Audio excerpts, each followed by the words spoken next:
Nationwide has partnered with us to bring awareness to grain bin safety and help ensure the well-being of you and your loved ones.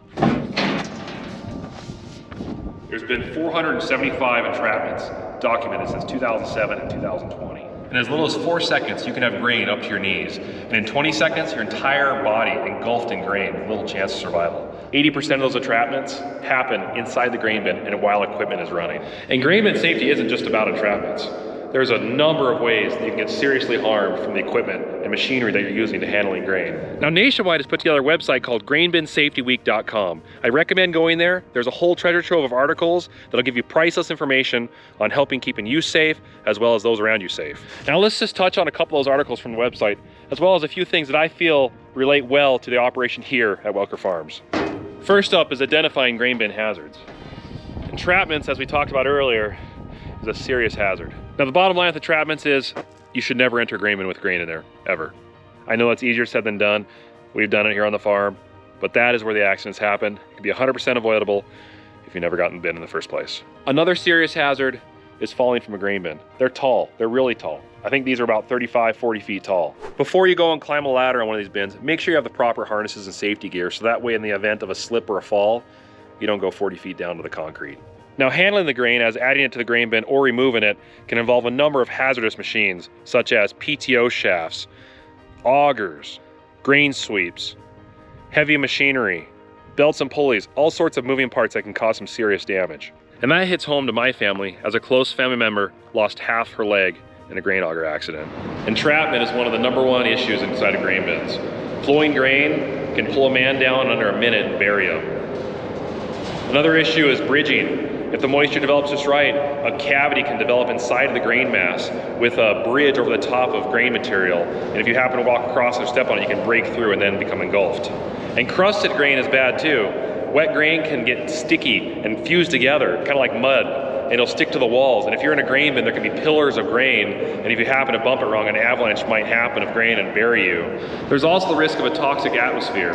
Grain is organic, and as microorganisms work inside there with the moisture, with the temperature, and do what they do, sometimes they can give off gases that can be really bad for your lungs. So we have to be aware of that and know what type of grain you're using, what the moisture and temperature is, and act accordingly. You should always wear some type of respirator, protect your lungs. Another thing to look out for is grain dust. Grain dust is extremely combustible, and especially in commercial elevators, commercial operations, fires have been known to happen, and usually it's not just a little fire, it's an explosion. Another thing we might not think about is electricity. A lot of this machinery requires high voltage, high current, just like this transformer here. And all these bins are wired up with a lot of power that can do some serious damage. So you need to make sure your wiring is intact, make sure your wires aren't rotten, the insulation's not falling off, and proper grounding is maintained. Because this bin, one giant thing of metal. If you energize that and you touch that, bam, not good. Another important article from grainbinsafetyweek.com is help protecting your youth from grain-related accidents. It's really tempting. I know when I was little I wanted to, but to climb inside of a grain bin and play.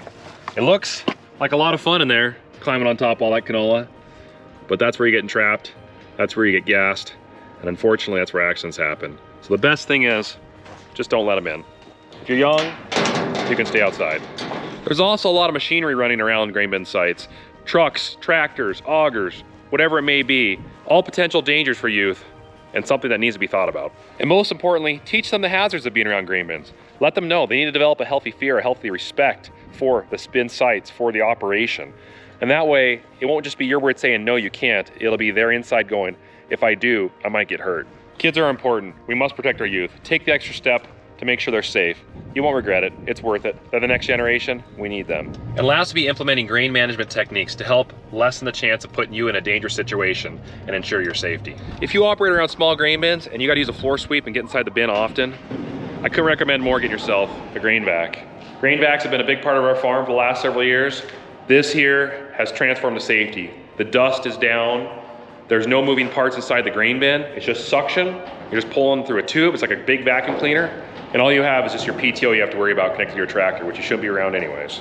Another method to prevent getting into a situation you shouldn't be is if you need to know what's going on inside your grain bin, invest in some type of bin management system like AGI SureTrack system. The system will let you know what the temperature and humidity is in different levels of your grain bin, so that way you know if you have hot spots and you don't have to climb inside with a probe and try to find out where it's at, putting yourself in a situation that might compromise your safety. It is important to develop a zero entry mentality when operating around grain bins. Things that can be done are improving the quality of your grain by making sure it's clean, running your combine as clean as you possibly can. Even if you have to run it through a cleaner to prevent massive chaff buildup or unwanted seeds or material that might cause buildup and bridging inside the grain bin. Or another way is running in a dryer. A lot of grain on some types of crops comes in fairly wet, and that can bridge and cause spoilage, and that's where a lot of the entrapments take place. So if you have a grain dryer, you can run through there first, bring that moisture content down lower, and reducing the chance of spoiling your grain and developing a situation where you would have to get inside the grain bin, or someone would, or some way to free up that bridged grain. If you have an aeration system equipped with your grain bins, use it. Cool your grain down. It'll help prevent the chance of something spoiling inside there. So at the end of the day, guys, don't go to grain bin if you don't have to. Your life is too important. Your loved ones' lives are important. We need to protect this livelihood that we have. We don't want it tainted with accidents. So go to grainbinsafetyweek.com. Check out what Nationwide has put together. A lot of really good articles. There's more coming to the site, and help get aware. That's what I'm trying to do, is bring awareness to the situation for my own self. Because I know there's many times that I don't follow these steps and putting myself in situations that could be compromised. So all of us together, this is just a reminder, be safe out there, continue working hard, and let's make agriculture that much better. Have a good one.